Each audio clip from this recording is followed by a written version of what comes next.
We are live. Welcome in to another edition of Inside Carolina's On the Beat Live, sponsored by Johnny T-Shirt and JohnnyT-Shirt.com.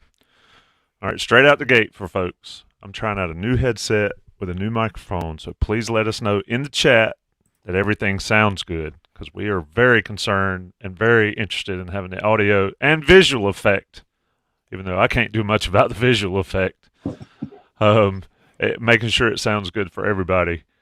Adam Smith, Jeremiah Holloway, John Bowman, another edition, another week. Adam, I'll do as I always do. I'll come to you straight out the gate. Is there ever a week of North Carolina football that's just like relaxed? It's game week. We're going to ease into the next game. It just doesn't seem like that's happening much in Chapel Hill. It's been a little exhausting, TA. Felt like the preseason was pretty dang long, and yeah, I mean, you're right. It's entertaining. Well, maybe not entertaining. It's not dull. How about that? Entertaining is the wrong word, but I mean, think about today's Tuesday, right? Think about Monday. We're over there talking to Mac and Chip Lindsey and Gene Chiswick, and we got Jeremiah and the intern Evan skating off to go to the freaking Board of Trustees meeting, when I'm sure they would rather be talking football than trying to stake out, whatever is going on over there. Shout out to Jeremiah. I mean, we talked about it. Totally willing to go do it. You have no idea what you're walking into over there. Obviously, you don't know. This job, you have a good idea what you're going to see when you go to a football game or a press conference or a practice. He doesn't know what the heck he's getting into over at the South Building. So shout out Jeremiah, my guy. Appreciate it. Up for anything. But yeah, Tommy, no, it's well, I mean, I don't know if we finally reached resolution in the Tez Walker saga or not.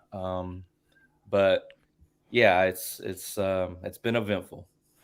Jeremiah, how was that trip across campus to the South Building? I mean, the only time I ever had to go over there, I felt like I was going to the principal's office back when I was in school there. But just overall, just sort of walk our listeners and viewers through it, because it's not every day that you have an emergency meeting of the Board of Trustees concerning one player. Yeah. No, I mean, we found out about the meeting. It was the night before, probably like 8:30 p.m. the night before. So like Adam was saying, man, right after Mac Brown went, this is probably around 11:45. We went from the UNC Football lobby up to the South Building. A little bit of color, I guess, for y'all. Mac Brown takes the golf cart up there or whatever. That golf cart has a bunch of seats now. Y'all didn't catch a ride or anything? Nah, man. Actually, when I walked in there, I saw him. I was like, "Hey, man, we should have caught a ride from you." And he was like, "Yeah, you should have. I would have given you a ride too." Nah, but I just want to think about it at the time, I guess. But got my steps in anyway. So we get there, and so Mac Brown walks in, and Bubba Cunningham was in attendance as well. Kevin Guskowitz, two of the board of trustees members were there, and there were a few others in attendance as well. And then the remainder of the board members were zoomed in. So you had a table, and I don't know if anybody saw the story I did. I was able to kind of take a little picture of it just to get a look. But you had that table. There were a few people off to the side as well, and then you had the screen with the people that had zoomed in, and so 3 minutes in, they go into closed session. So me and Evan and the other media that were there had to go outside, pretty much wait in the lobby of the South Building. The meeting was scheduled to be an hour. It went a little bit over 90 minutes. So whatever deliberations they had there, not too much that we were able to kind of say publicly to the media that were attending. But we're still doing our best right now to kind of figure out what kind of the options are. Mac Brown actually alluded. This is the thing that's interesting. Mac Brown in his press conference was using Tez Walker's name, was saying that the meeting was about Tez, finding the best options for Tez. But when we were talking to Kevin Guskowitz and the trustees that were there, they, I guess, bylaws or whatever, they're not allowed to say his name or something, but they were basically just talking about finding the best options for their student athletes, things like that. So not, specifically mentioning that the meeting was about Tez Walker. So, but the stuff that we got from Mac, I thought was, it gave a little bit of insight as to what they were trying to figure out. Does he want to work out with, in front of NFL scouts right now? Is he going to leave school? Whatever, so he was kind of just throwing some stuff out there. So now the next step is kind of figuring out what some of those options are that they're really considering for him as well. Adam, to your point earlier, I don't know if this is completely done or whatever. It sounds like that there's not a ton left to do for North Carolina specifically, but one thing I found interesting today, and somebody's already alluded it to in the chat, is that the NCAA said last week, we do not comment on specific cases. And then they commented on a specific case. And I thought they came out hot on Mack Brown's comment specifically. I don't think I've ever seen that. And, of course, that's not from the head of the NCAA, of course, because he's been a little bit silent. But your take on that statement issued today? Well, I mean, we're in sort of a public relations war of words here, I guess you would say. I mean, Mac and UNC and Bubba. I mean, what this all runs together. What was it? It was a week ago, I guess, when we were trying to await the final Tez, final appeal hearing from the NCAA for Tez, and that was when Mac had the all caps "Shame on you, NCAA!" exclamation point. On Thursday, yeah. Not even a whole week. Right. Okay. So what, 5 days ago? 5 days, I guess. Yeah. It feels like longer. Right. So, and Tommy, to what you're going on here, I mean, what the NCAA said today, that they had a statement that said we were aware of possible violent and criminal threats directed toward their reps.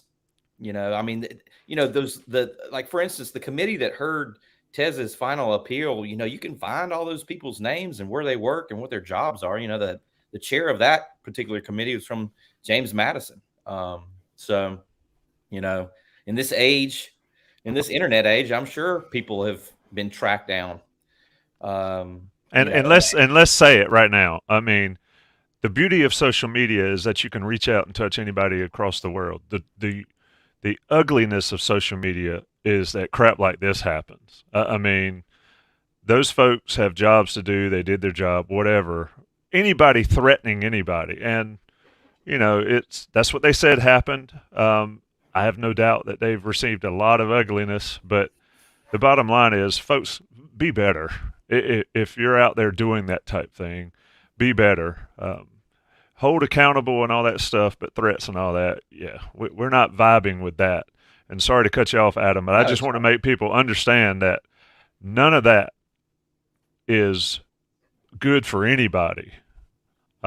And when people resort to that, it just swords, the downfall and the lack of decency at times in society. Now, no, I think it's well said, TA. Thank you for doing that. But I think the NCAA also, I'm paraphrasing a lot here, I think they also decided to point out, in very legalese speak, hey, this is the stuff that you guys agreed on.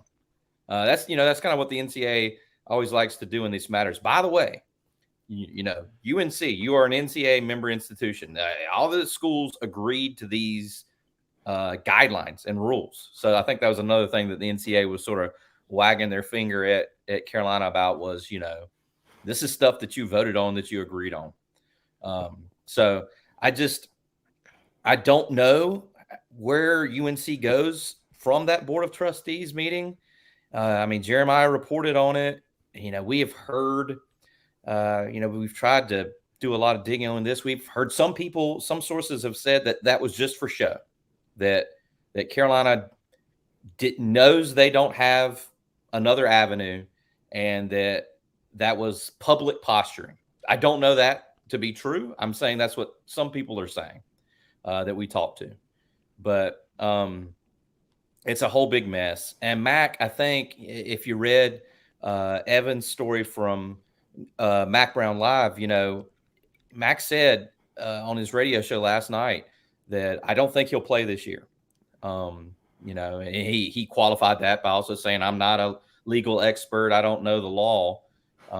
So who knows, something could pop up tomorrow that they could possibly pursue. But I think you have sort of the reality setting in just from the football side of things. When Mac said that last night, I think that was sort of an acknowledgement of where this thing is after what feel like a million twists and turns. And I guess it's only been since, the last couple of months here in the summer, but it feels like it's been quite an ordeal. I do have one quick question about Mac's statement last week. This is on the Beat Live, so we talk, behind the scenes, inside baseball a little bit. Do you three think that Mac Brown typed out that message himself and he did all caps, shame on you, typing that himself? Or did he tell Jeremy or one of his people, make this last part all caps because I really want to drive that point home? Shame on you, NCAA. I thought that was funny that he ended it off with an all caps message there. Well, you know that Mac, I mean, we all know this. Anytime you've ever seen Mac talk in front of a microphone, he has paper, sometimes multiple. He has a pen, and he has been taking notes. I mean, he's got the whole thing listed out, the points he wants to hit. So I don't doubt that he might have taken out a pen and paper when the word came down. He said, as Jeremiah has written, he said that him and Lonnie Galloway had to tell Tez. It wasn't like an NCAA representative said, here's our ruling to you, Mr. Walker. It was Mac and Lonnie letting him know. Yeah, and that's a bad situation, a crazy situation all around. Yeah, I still think it's a wrong decision. I agree with everything Mac Brown said on the subject. I do find it interesting how the NCAA has, if somebody's struggling, you don't take away what they love the most and say, oh, you'll be all right. And that's what I got from some of the NCAA statements, some of the same NCAA words that they used in the Florida State situation that Jason Staples was so upset about, that they got. But anyway, it is what it is. Adam and Jeremiah and Evan, everybody at Inside Carolina is all over it. Any news comes out of it, any new news, of course, IC's got you covered every step of the way. Anything left on that, Jeremiah? Anything you want to add there? Just go ahead. Sorry. No, I was going to say you were a college student a lot more recent than Adam and I were, Right. and being in a college student and dealing with everything that comes as part of that, and then all the negative. It's just been a messed up situation for Tez. North Carolina will certainly look after him, but just close it out for us in this regard before we move on to Minnesota. Yeah, I mean, one thing I do want to kind of throw in there also, in case anybody didn't see the story or anything like that, no official or whatever kind of decision has been made as far as next steps necessarily. So I know some people, kind of speculate, is Tez going to sue from his camp? Or are they going to just play him anyway? No official decision has been made by UNC. And then from what I've been able to gather so far, no official decision's been made from Tez's camp, just based on what I've understood so far. But, I think one thing to kind of throw out there, I mean, just as I understand it, I know a lot of people are saying, play him anyway. I mean, if you want to lose the 9-10 wins you get this year, then I guess so. But I mean, it's just, and again, personally, when I look at the situation, there is a lot of it that's kind of mind-boggling, some of it's contradictory, things like that. But as it stands right now, if he is ineligible, I just don't see how there's a world where you can do that and there's no ramifications of any kind. But I mean, I think it's been dragged out a lot, just kind of, the fact that UNC kind of put in as many appeals as they did and, got Tez in front of a video conference just for them to deny him again. You look at that stuff and you're like, what is this all about? So, it's a saga we're going to continue to kind of track and keep up with and just see what the follow. I was actually, real quick, just before I close it out, I was actually talking to somebody the other day, and it's like, this is such an anomaly of a situation because this next coming offseason, this probably isn't going to come up because this new rule is in place. And since it is so new, it hasn't really happened in the past. So, it's just a real, just one in a million, situation. And it's very unique for sure. Yeah. They caught a couple guys. And Yeah. you think there's, if you make a great point, it probably won't this time around, this cycle. Yep, and Tez Walker is one of the guys caught in the net of the fix that they desperately tried to finagle there at the end. NCAA certainly not earning any fans, but again, folks, relax. Don't send any nasty grams and threats and all and that stuff. Just avoid that kind of stuff. It's okay to be upset without doing that. Breaking news. If you're an Inside Carolina Premium subscriber watching this, the breaking news, there's football commitment that just went down. Just got the text, the Inside Carolina text, so I can say that it works. Edge rusher Camden Laudenschlager commits to the Tar Heels. If you keep up with North Carolina football recruiting, Don Callahan and I will certainly be talking about that tomorrow at noon on the Noon Dish. Another edge rusher. Man, I remember the day when there was no such thing as an edge rusher. It was just, you just played.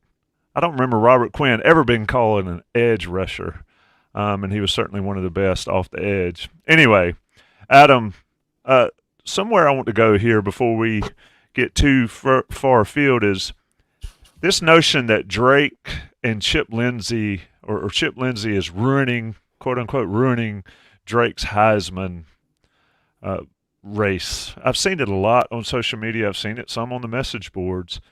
Drake was asked about it. Lindsey was asked about it. Mac was asked about it. I thought it was interesting that all three had the same response.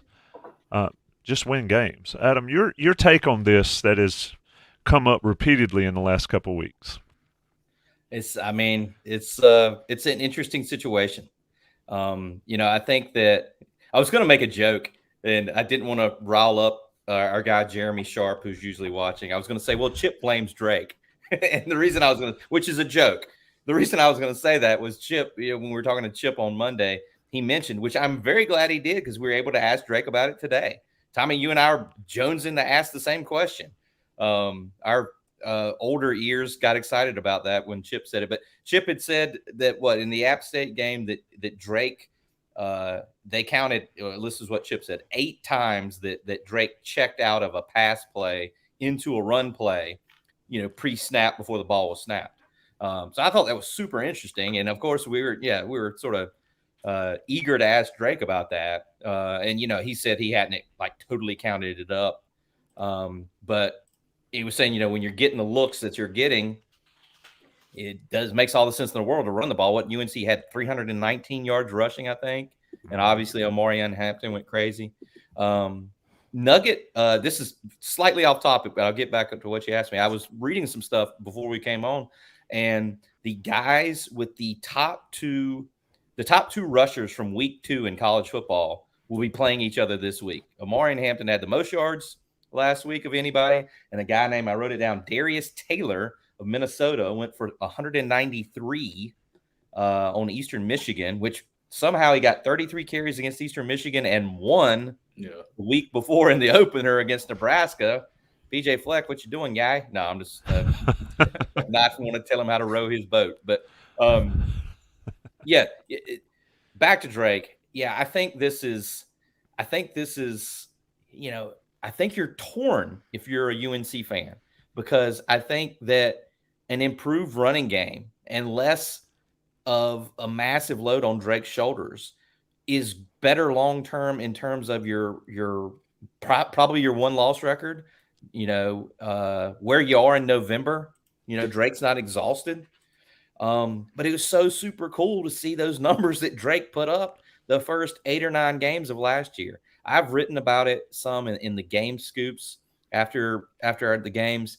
If you take the first 8 games of last year, and since then, I think it's 8 games since then, so it would be an even split because they played 14 games last year, right? Yeah, so it'd be the first 8 and the next 8. In terms of the numbers, it is a drastic drop-off. There's been only 1 game in the last 8, the first 2 this season and the last 6 of last year, where Drake has passed for over 295 yards. Now, I know 295 yards are a lot, but what he was doing before that was, astronomical. And that 1 game was when he went absolutely berserk at Wake to win the Coastal Division title. I think he threw for 446 that night. They had, 5 touchdowns. It was ridiculous. But I think this is at least where they are after 2 weeks. I don't think you're going to see 350 passing yards from Drake. Well, you might if, they don't have some of the drops that they've had. They've had a couple instances where they've just missed a couple shots down the field that could have contributed to these numbers. But the reason we talk about the numbers so much is that's what it's about in the Heisman race. You have all these people who vote on that thing, and they're like us. They're watching one game a week. They're not watching Johnny Manziel at Texas A&M or, Tim Tebow at Florida. They're watching the team that they cover, and then they go back and they look, and they're like, oh, this guy, this Drake Maye dude's going crazy. Oh, this dude at Alabama or Ohio State's going nuts. Reggie Bush, this guy must be pretty good at Southern Cal. But, that's what it comes down to a lot in the Heisman race. And, when you got to halftime last week and Drake had thrown for 43 yards, that's pretty dang crazy. I never thought you would see that. But they played well enough to win the game, and obviously Omarion Hampton had a field day. But if he goes out and throws for 380 this week against Minnesota, I will gladly say I'm wrong. I was wrong, but I just think that the way this thing has been set up now, with what they're wanting to do, what they're doing, the way that they're playing, the games are shorter. Jeremiah got some good questions in on that today. They're shorter with this running clock. I don't know if you're going to see the stuff that turned Drake from a redshirt freshman making his first starts into this sudden star. I think he's a fantastic player. He's probably going to be still a great draft pick, but I don't know if the numbers are going to be there, especially when you're lacking some at wideout. I think he's becoming a better quarterback, and that was some of the reason I asked the question. You had a great follow and all. Is he is being allowed to do more things that they have to do on the next level. There's a reason that Tommy Chang from Hawaii, who threw for 1 billion yards in high school, didn't do anything in the pros. There you go. Because you can go down the list of teams that sling it all over the place, have massive yards, massive touchdowns, and do nothing. And Carolina and Mac Brown talked about wanting to be more balanced. And granted, 2 games is a small sample size, but right now Carolina is averaging 243 rushing and 238 passing. That's pretty daggone balanced. Jeremiah, you're all over the clock deal. I think that has something to do with it as well, especially when you're having success running the ball. The clock just goes and goes and goes. Yeah, certainly. Well, I think a lot of the offensive strategy. Now, I'm not saying they stay up all night thinking about, the clock's going to be moving, how many plays we're going to get. Not necessarily like that. But I think when you do realize, hey, every time we get a first down, that clock's going to keep moving. If we can control the run game, the time of possession we control, we limit their possessions, things of that nature. I think a lot of when we're asking the questions in the post game about the passing game, how the numbers are lower, when people on the boards or wherever, are saying, Drake's numbers aren't what they usually are, it's really just a result of we're just so used to seeing, especially the first 3/4, first half, whatever of last year. We're just so used to seeing, the crazy numbers. He hasn't hit 300 yards passing this year. He averaged 308 last year. That doesn't necessarily mean he's playing bad. You had 103 yards from British Brooks week 1. You had 234 from Omarion Hampton. Like they were saying, if it's working, we're going to keep going to it. It's not an issue necessarily. We're just looking at it and saying we're just so used to doing this. Now, this is the thing that I think a lot of the questions are rooted in. You're going to eventually play a team that's going to look to not exclusively, but they're going to look to stop that run. Like they're going to look to, limit you from getting the gains that you've been getting, especially with the success that they've had.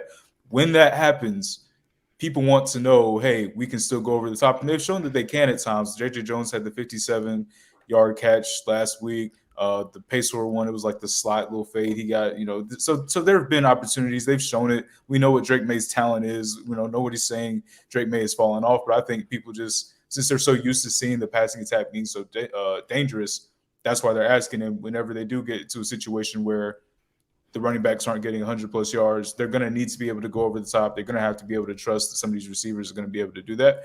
And so, I think right now your goal is to win games. I think if UNC fans could pick between a Drake Maye Heisman and the ACC title, I don't know anybody that would take a Drake Maye Heisman over ACC title. I really don't. So I just think that's kind of where they're at with it offensively.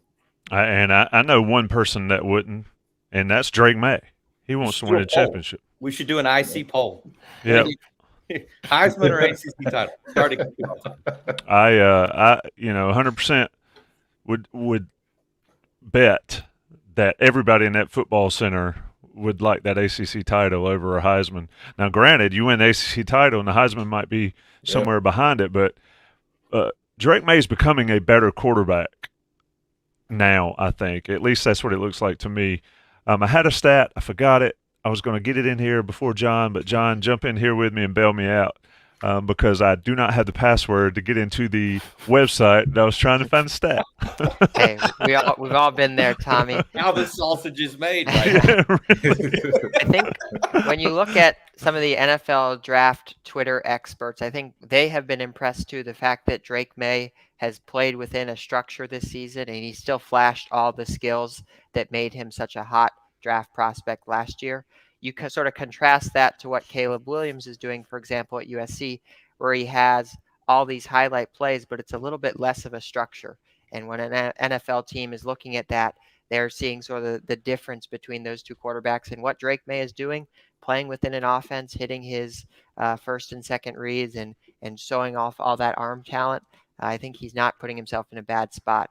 I also have a stat here because I think in addition to the Drake Maye Heisman talk that's come up so far this season, I think there's also been a Drake Maye throwing the deep ball conversation. So maybe, Tommy, this is the stat you had as well. But I looked into the Pro Football Focus data for the amount of deep passes that Drake Maye attempted this season and last season. And keep in mind, of course, 2 games. It's a small sample size thus far this season. So we'll have to keep an eye on this as the year goes along. But this season on deep throws, which are defined as 20 yards or more, 14.5% of Drake's attempts have come on those types of throws. Last season, it was 16.5, so slightly more last season. The big difference is the medium throws, 10 to 19 yards. Last year, Drake Maye had 24% of his attempts in that range. This year, it's down to 11%. And just to finish it off here, short throws, he's at 48% this season, whereas last year he was at 39%. So it's a little bit of a different distribution through 2 games. Obviously, there's a whole season left to play. This could change.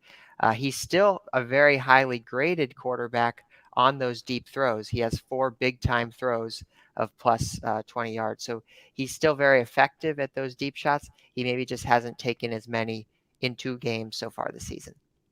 And there are, like we were saying, there are a few moments where the ball to Kamari Morales early in the App State game, the deep throw to Paysor against South Carolina. I mean, the numbers could be a lot better if obviously they hit those.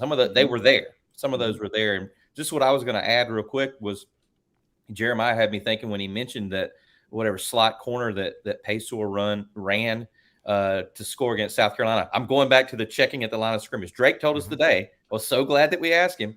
One of those plays that he checked out of a run and into a pass was the touchdown pass to Kobe Paysor against South Carolina, where Paysor just remember, he just burned the dude for the Gamecocks. I mean, I don't know what that dude was doing, but it just, it was pretty nasty. It was an easy pitch and catch, the route he ran and the ball Drake threw. So it's kind of a cool thing to see that they had a run call there and he checks it to a pass. Drake said, it's different. It sounds like the freedom that he has and maybe the responsibilities that he has are different now under Chip Lindsey than they were with Longo. I think he was saying that, you had to call with Longo, and then if that wasn't there, you already had the backup or the plan B.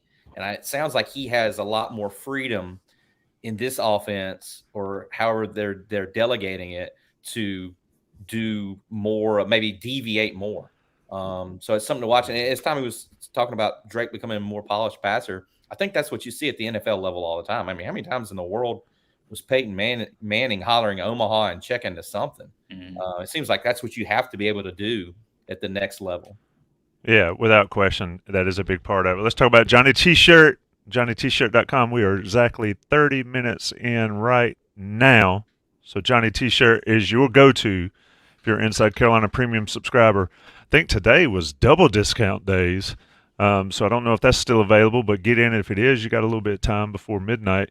They 10% off your order if you're a premium subscriber. Certainly the place to go to get all your Carolina gear. Get some Drake Maye swag if they have it. Get anything North Carolina related, sports related. Support all the schools, support different schools, journalism, business, all that kind of stuff. They've got everything you need at Johnny T-Shirt on Franklin Street or online at JohnnyT-Shirt.com. National guys will pay the bills. It's On the Beat Live with the crew. All right, I think, and we're back with On the Beat Live, Adam Smith, Jeremiah Holloway, and John Bowman. I am Tommy Ashley. I think we've sort of picked the Drake aspect Heisman. Somebody in the chat, and I put it up on the board, said the Heisman's more realistic than the national championship. We're talking about ACC championship, and named the last quarterback to win the Heisman that wasn't in the national championship race. Lamar Jackson, I believe, right? Yeah, oh boy. Lamar Jackson went nuts. So do you want video game numbers in 8 and 5, or do you want to see Drake become a better quarterback for his future, but also for the team winning games? I get it. There's two sides of everything, but when you look at it, winning is the most important thing. Lindsey said the number one thing is wins. Mac said the number one thing is wins, and Drake today said the number one thing is wins. Adam, I'll start with you again after the break. I think today was interesting. Got out there and talked to the players. Of course, Dez Evans, first of all, is a large human being, and he has become not only a very confident large human being, he's starting to play up to what everybody expected. Adam, just speak to what you heard from him today. He's no nonsense, and he's actually getting it done on the field now. I just from my own personal standpoint, I greatly enjoyed listening to Dez Evans talk today. You know, he has come a long way. You know, just in terms of talking to the guy. I mean, I think he is playing great. I mean, Mac has said that he's played the best 2 games of his life to start the season this year, but it's cool. I would encourage our loyal audience to go over to our YouTube channel and queue up the Dez Evans interview. It's he has been a man of few words. Be interested to see if Omarion Hampton can, follow the Dez Evans path, because years ago, you asked Dez a question, he would answer it, but there probably wouldn't be many words attached to it. And he is sort of coming out of his shell. It's cool to talk to him. And the play on the field is I'm happy for him personally. Should I admit that as someone covering the team? I mean, you're supposed to be unbiased, but it's nice. This is a guy who a lot has been expected of him with the way he was rated coming out of high school. I mean, everybody expected him to be the next Jadeveon Clowney, and he hasn't been. And he's caught a lot of grief for that. And you're right. If you see Dez Evans in person, you immediately feel small. I mean, he is just so large. I mean, I feel like he could play power forward too in basketball. It's just such a physical specimen. And the production hasn't been there. He's played a lot of snaps last year before he got hurt. And the numbers, like a lot of other defensive linemen for UNC last year, they weren't there. But, he got a sack against South Carolina. And I think he tied his career high against App State with 6 tackles, which that's a lot of tackles for a defensive lineman. Couple quarterback hurries, a tackle for loss. I think he broke up a pass or 2. So I just think it's a rewarding thing for him. I hope he can keep playing like that. And you're seeing a guy who has struggled, sort of come into his own, and he was hurt in the preseason too. I think he missed a week or 10 days with a hamstring injury. And, that sort of put the season opener in a little bit of question for him. Jeremiah, your thoughts on his comments about, and I think Adam asked, and I can't remember all the different questions, but sort of You came in here really hyped up, and you hadn't really done it. Your attitude. I asked about his confidence and all that stuff. He referenced the tattoo that he has about his play. I mean, just he's matured so much since his Lee County days, um, for real. And Jeremiah, your take on what he had to say today about that, about the growth aspect of not only as a football player but as a person for him. He's a veteran now. Like he's somebody that is experienced on this team. He's somebody that is now, he's just been around a long time. He's somebody that when Marcus Allen was describing him, he's a real football guy. So it sounds like a real student of the game, going into the meeting rooms of all these other position groups. I thought that was very interesting. One thing that stood out, to me when he was talking about that, he was saying that he was trying to establish a new standard. Like, how often do you just hear guys just by themselves, I want to establish a new standard. I want to change the culture. You know what I mean? Like, that's something that he came in and saying that he's trying to do. So I think when you look at, just the evolution of his game on the field, that's showing right now. But I think something like, what Adam was talking about, just even something like the thoroughness of, his answers, you could just tell, like, it's high IQ stuff. Like, like he's really explaining the game to, like, he's really breaking down the game to us, when he's talking. And I think that internal confidence that, he was even asked about, I think he was, pretty clear on that. Like, I think it's a very meaningful season to him, just taking all the lessons from his first couple of years, and then last year being injured, being away from the game. When we talked to him in the fall in training camp, it just sounded like he had a renewed kind of appreciation for it, and it's something that he really was relishing in, or was looking forward to really relishing in. So I think his play on the field is reflected in that, and then just talking to him today, I mean, it sounds like somebody that he's a lot more. I'm not going to say he's a lot more confident, because he was confident before, but I think he's just being that veteran presence. I think he's grown into that role among the team and then on the field as well. I'm glad Dez Evans is getting some love on this show, because we have jokingly been tough on him in the past, and he deserves all the praise. What's the saying? The praise should be as loud as the disrespect. Well, whatever that saying is, I feel like we deserve to give him plenty of love here. I want to give a shout out to two more players I think that are really playing well, just 2 games into the season. And what I like about both of these guys is they're both very young. So we have Tayon Holloway, redshirt freshman, Marcus Allen, who I believe is a true sophomore. I mean, that has to make you really excited about the future of UNC football as well, that you have 2 cornerbacks that are just playing so, like, just solidly, I'd say, for the first 2 games of the season. It hasn't been perfect. There's been a few jump balls in both games, sort of crazy plays. That one against South Carolina where Rattler just kind of threw it up and on the left side of the field, and his wide receiver caught it. And then against App State on Saturday, there was one jump ball. The App State receiver kind of just snagged it out of the air. There's some weird plays like that. But otherwise, I think both of those 2 guys have been really solid in pass defense and tackling too. I think their mentality when they're making tackles on the field has really stood out to me. So that's kind of a good segue into a question I wanted to ask you all in terms of what have we truly learned about this team so far this season. We have 2 data points. We have the South Carolina game where the defense looked amazing. We have the App State game where they didn't get any sacks. I think one data point that we have that we can kind of plant a flag in is that UNC has improved at cornerback from this season to last. So I'll go to you, Adam, next. Where do you think after 2 games you can solidly say this is somewhere where UNC has improved? Or maybe what's an area where you are still, the jury's out, you still need some more data to make a determination there? Well, you asked me first, so I'm going to be selfish here and take what I feel like is a layup. I don't know if it's a Drake Maye left-handed layup, like across the. Mm-hmm. I had to do it. I mean, I asked him today, I was like, how are you with the left hand? Of course, Drake will answer any question when we asked him, are you good with the left hand? He's like, well, I can't dunk with my left hand. He can ball, though. Yeah, a little bit of a flex there, right? I can't dunk with my left. Geez, Drake, sorry to hear that one.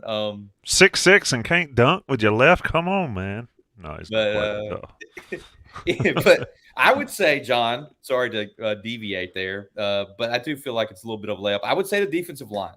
I understand that that UNC went from 9 sacks to 0 sacks in the course of a week. I still think they're like hit NCAA.com. I still think they're like 5th in the country in sacks. I know they did not get Joey Aguilar, the App State quarterback, to the ground with a sack. They hit the dude like 8 or 9 times. I think they had 9 hurries.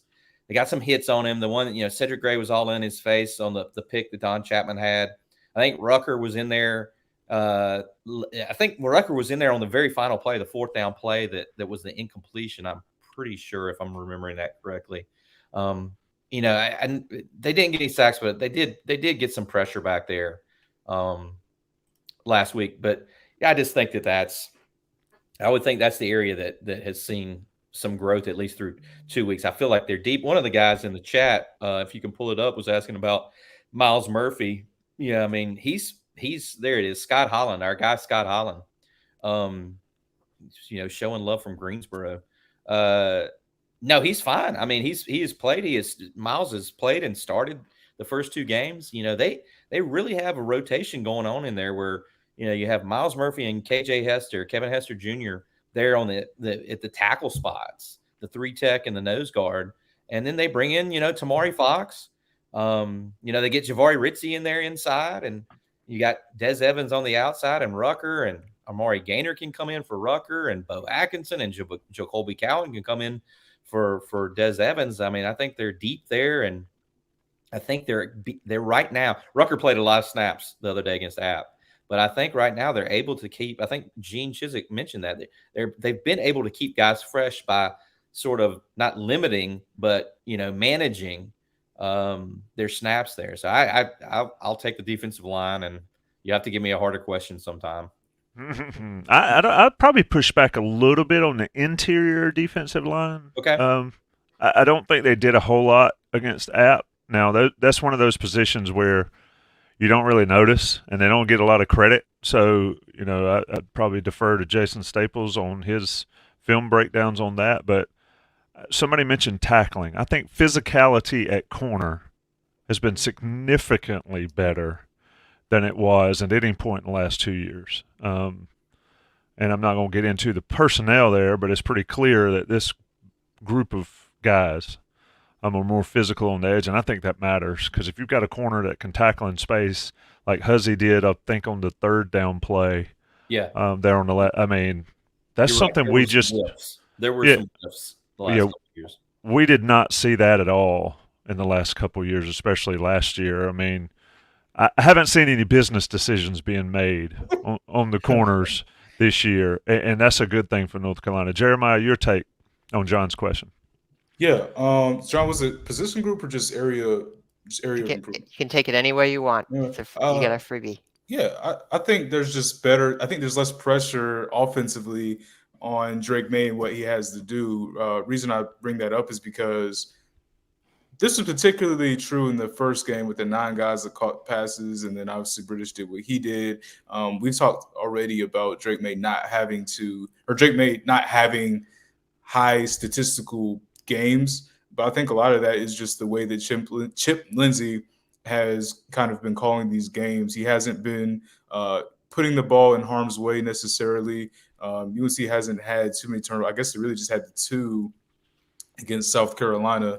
But I think there's less pressure right now on Drake to be able to do what he does. Now, this is where I will say is something to pay attention to moving forward.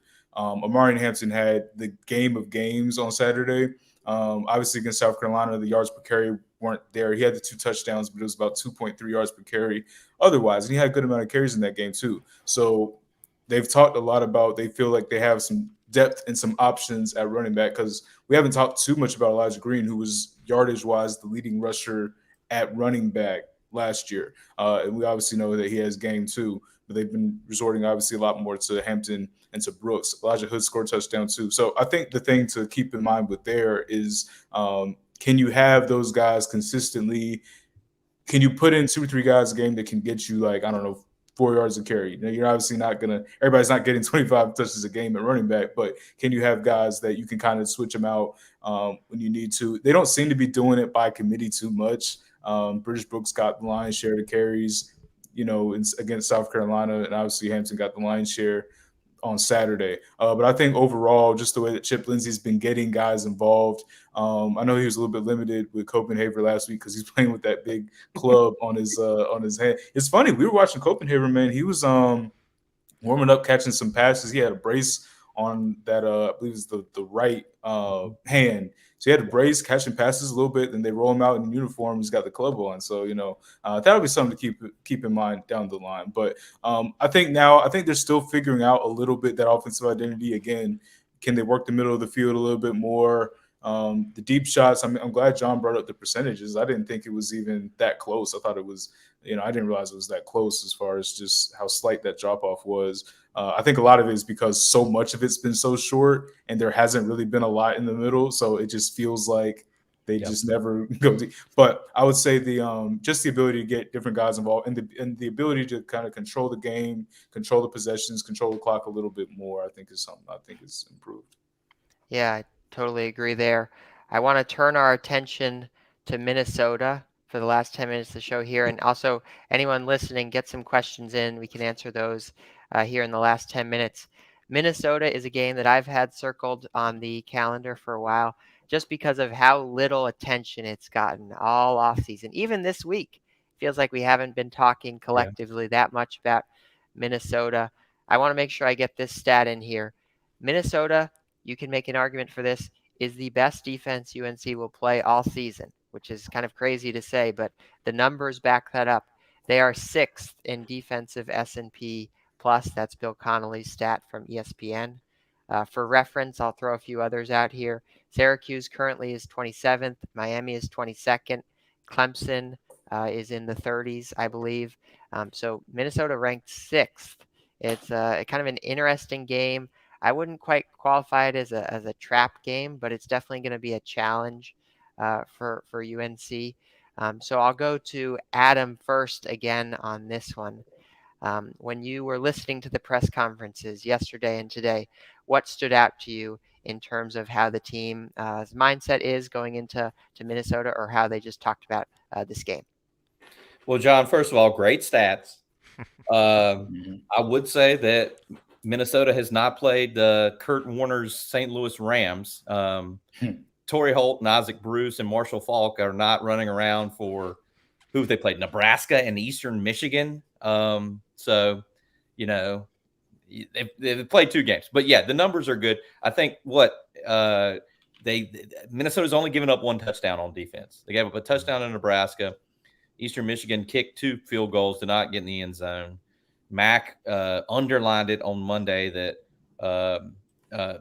Eastern Michigan did not get a first down in the second half of the game against Minnesota this past week. You know, he's like, I don't know if I've ever seen that in football, you know, that another team didn't get a first down.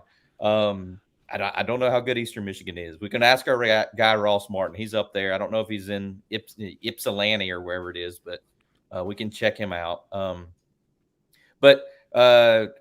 to your question, John, what was your question? It was what did you ask me? What stood out about the Minnesota talk in the press conferences the last 2 days? Well, I was elbowing the heck out of Jeremiah. He's probably like, "Get off of me, old man." But I have been around long enough to know that I could have predicted this. This train was right on time. That coming into this week, that Mac Brown, the great communicator himself, was going to say, what a great opportunity for this team to be able to take into ACC play a win against an SEC team. And if we're able to beat Minnesota, a win against a Big Ten team. I knew he was going to say, we've played the SEC, now we've played the Big Ten. Alabama and Ohio State, right? Right. That's what I've been joking. They're not playing Georgia or Ohio State. They played South Carolina, now they're going to play Minnesota. But, yeah, I think it's going to be a physical challenge. Mac has made it a point to talk about how huge Minnesota is up front. They obviously ran the ball a ton on Eastern Michigan last week. So I think it's going to be, I think you got Minnesota here and you got Pitt next week. Both of those teams, I would think, would be pretty physical. Pitt is usually quite physical at the line of scrimmage. So I think it's going to be about the players. The guys have gotten the memo. Like you heard Drake talking about Big Ten smash mouth football today. You heard Dez Evans, getting questions about the blood and guts Big Ten. So I think it's going to be a physical challenge, and I think it could be another one of these shorter games if these teams get to running the ball here. So I think it's going to be about playing tough. I mean, I don't think. And I'm not trying to put the hex on them. I don't think Minnesota's coming in here with the greatest show on turf, but we'll see. I think what's interesting with Minnesota, and we always talk about time of possession being an overrated stat or whatever, but Nebraska had 3 possessions Drake talked about in the first half against Minnesota. I mean, that puts pressure on your offense to be efficient. And I think that's where North Carolina's got to be solid. You can't lose turnovers against a team like Minnesota. Slagle just hit it. I think we're on the same page. You don't want to play from behind against Minnesota. Right. But the bottom line is for North Carolina is efficiency on offense and get off the field on third down. Yeah. I mean, App State had a 19-play drive that, if my memory serves, should have been a 3 and out. And then a flip the field type drive, but for a penalty. And you had a couple penalties for first downs, not just that face mask by Hester there. So you got to get off the field on third down, and you got to be efficient on offense. I think North Carolina's up to the challenge physically, at least, especially on the defensive side for reasons I've mentioned before. But Minnesota's going to want to run the ball, and they're content being in a low-scoring, grinding game. And that's what I've always wondered about North Carolina. And granted, Lindsey's a different animal than Phil Longo was, but can North Carolina win the low-scoring, in the teens type game and be comfortable doing that, or do they start to press? When you've got 14 points late in the fourth quarter, do you start pressing on offense, trying to do too much? That's what these 3 games have been fascinating for me to see, and after the Minnesota game we'll know more, is how North Carolina has adapted to the different styles of play. I don't think South Carolina is very good, but I thought Rattler was pretty good, even though he's getting his tail beat. I thought the App State quarterback was pretty efficient. I thought their running back was pretty good, even though the App State quarterback was getting hit and hurried. How North Carolina deals with Minnesota just wanting to go 3 and 4 yards and 5 yards at a time without getting the jumpiness and then making a mistake. I don't know. I think it'll be an interesting game. I think it will make people realize that North Carolina, if they ever move conferences, needs to go south and not to the Big Ten. But it should be a fun day. And, Lord, it's going to be a beautiful day in Kenan Stadium. That's for sure. I mean, the weather couldn't be better. Certainly North Carolina will probably play Minnesota up there next year, and it'll be some weird cold weather in September. But Saturday, no excuses on Saturday for weather-wise down there. John, what do you think happens? I think we could refer back to your preseason predictions on this one, couldn't we? Oh boy, someone brought it up in the chat. Here goes producer John trying to save his preseason predictions. He's got it circled. John's got the game circled. I picked UNC to lose to Minnesota, and then I picked them to beat Pitt. If that somehow gets flipped or something, I start off 1-3 in my predictions. I might be in the transfer portal myself. I might be, covering a different team. I might get run out of town here. No, I do think the call out about Minnesota as well as their offense is not very good. They do not have as an elite of an offense as some of the other teams that UNC will play. So there's the opportunity. But I'm excited to see what UNC's offense looks like against a very good defense. So I'm going to have to hold with my prediction for now. I'm not backing away after seeing 2 games so far, but I do think it's going to be a fun atmosphere in Kenan Stadium this Saturday as well. I'll rapid fire through a few of these questions. I'll kind of pepper them to you all. Let's start off with this one. I like this one. Will the Hampton breakout put him ahead of British Brooks? Jeremiah, do you think that British Brooks will return as the starting running back, or do you think it will be Hampton, at least for the Minnesota game? Yeah, one thing that Mac was saying, I think this is on Monday. I don't think it was post game, but he was saying that It was either post game or it was Monday. I can't remember. But he was saying that every position on the team outside of quarterback is like always open for competition. So I think that now, me personally, I think they go back to Brooks just because I know they were planning on doing that before the season started. I think he obviously played really well that opening game. He's your veteran. So I think they actually do go ahead and stick with Brooks if he's able to go. But again, that all depends on kind of what percentage he's on. But I mean, Hampton's certainly shown that he's going to be in the mix. But I think they probably roll with Brooks, going out there. This question is for Tommy. It's a two-parter. Would UNC ever put Rucker and Gaynor in the game at the same time? / why isn't Amari Gaynor getting more snaps? Tommy, what do you think of Gaynor's play so far this season? Gaynor is a pass rusher / I think he can play a little star and he can drop. I think they were in the game substantial amount. Well, I don't know about substantial, but it seemed like a lot against South Carolina when it was purely passing downs. And they had a meeting at the quarterback a couple times.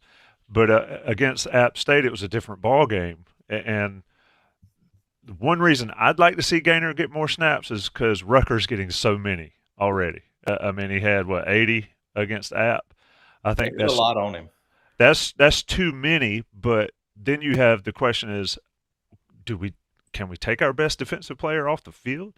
Is Amari able to make that not be an issue? So I think they play together when it's obvious passing downs. But they're just different type players, and Gaynor's got that ability to cover a slot or a big slot or a tight end a little bit better than Rucker does. But definitely, I mean, North Carolina has two guys that can get to the quarterback off the edge in Gaynor and Rucker, and if they get on the field together, it's usually pretty good for North Carolina. Adam, I'll give you the last question here, and then you can run with it as well. What have you heard about Nate McCollum's status, and what are you expecting from him on Saturday, Adam? Well, I think this is – well, first of all, I would never want to disagree with Jeremiah. I love the guy. But I think Amari and Hampton is the starter. And I think that's sort of how they were talking about it the other day. It sounds like, they're trying to figure out how they work British Brooks back in there off this injury. I think he's the starter for Saturday. What happens from there on out, we don't know, but I think you'll see him out there first. With Nate McCollum, I think personally this is the question right now for the UNC offense. I think that, the Tez Walker, I was looking at the depth chart. Tez Walker's still on the depth chart, but I just think that mentally that's just gone. So I think this is where UNC is at. And what did McCollum play? 9 snaps, I think. 9, yeah. Was that the number? I think this we're going to see. Mac and Chip Lindsey both said that they feel like McCollum should be full go. I think Drake was saying today that Nate had told him, he was feeling okay, he'd be fine to go. That I think Mac said that McCollum told him after the game he could have played longer. So I think they were being sort of careful with him, keeping him on a pitch count. What can he do to sort of loosen up and juice up that passing game? I mean, if you are able to put him in the slot, can you get Kobe Paysour out wide more?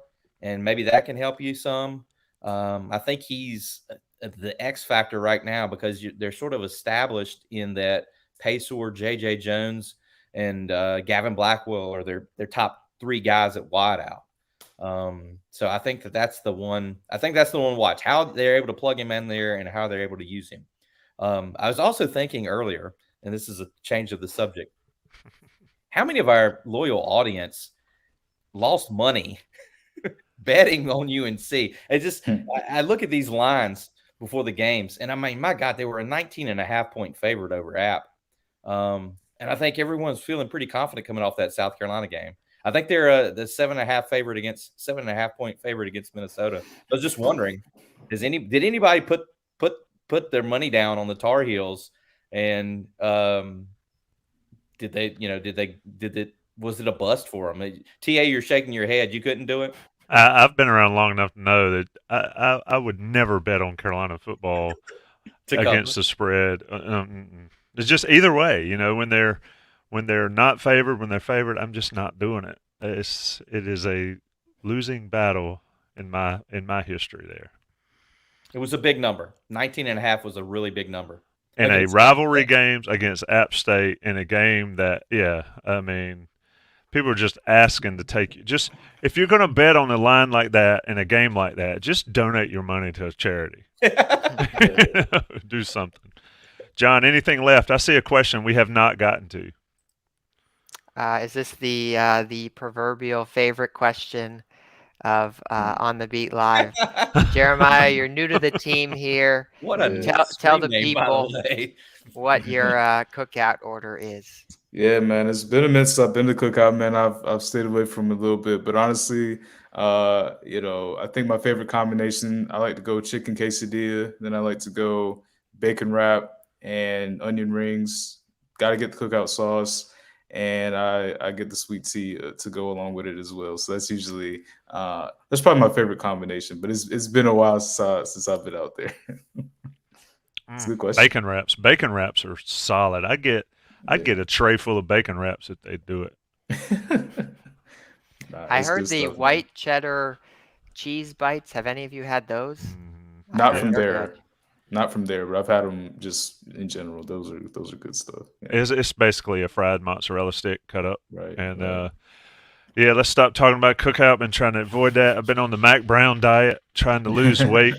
If Mac lose any weight, Tommy. The love handles, man. I see these commercials about muffin tops, and I'm like, I got to lose mine. I can't. Come on. I can't see myself in that. It's been another John Thorpe talking about Zaxby's. I started to pull in there on the way home today. You got a Zaxby's cup right here. Man, I love some Zaxby's. But anyway, we're not going to talk about food.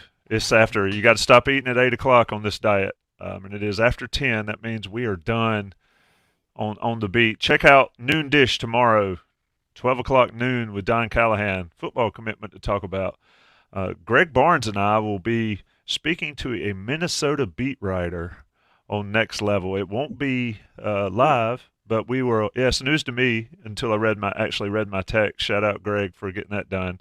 We'll talk to him tomorrow, and I guess tomorrow's Zoom or tomorrow's availability, Adam, is I think a certain defensive line coach that folks have been wanting to hear from for a long time. It should be interesting, and also Spencer Rolland may be available tomorrow. Freddie Kitchens last week, by the way.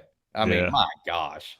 I will give them credit, and they said they wanted to switch it up. Being able to get a position coach during the week is so good, other than hearing from Mac again. I mean, I love listening to Mac, love hearing from Mac, but to get a position coach, and Freddie Kitchens set the bar. So we'll see what we hear tomorrow as well. Stay tuned to Inside Carolina for all the great coverage from Adam, Jeremiah, Evan, John Bowman knocking it out, Don Callahan and I will talk tomorrow, just the entire Inside Carolina team. Everybody works together to give you the great product that is Inside Carolina. Shout out to Johnny T-Shirt. Shout out to everybody that joined us. Later, folks.